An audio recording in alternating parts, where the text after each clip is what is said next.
We were on a absolutely different orbit.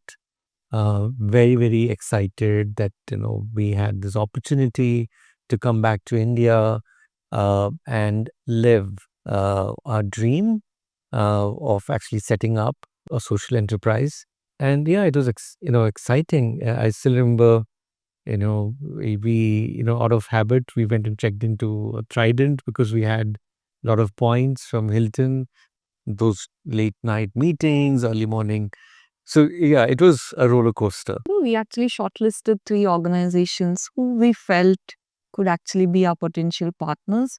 Oh my God, those field trips were really nightmarish, because I think we were trying to learn what kind of operations these organizations have. But what we ended up learning was how we should not do things. Do you remember? I think some of the interactions that, these organizations were having with the community, I still can't forget that. I felt it was so disrespectful.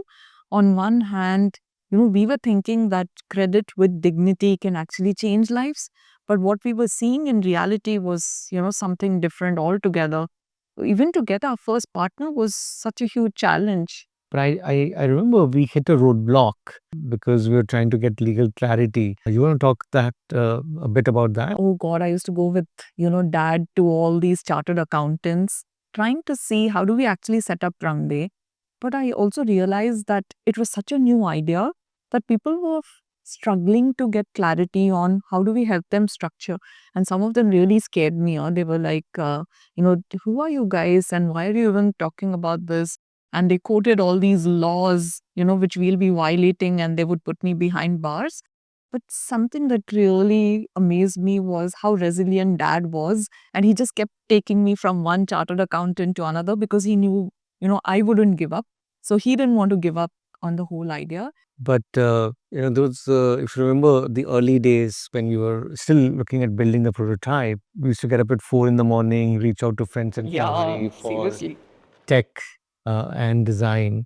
After about 3 months of many such conversations, we hit a dead end. Yeah, I think we were about to give up then. Yeah. Yeah.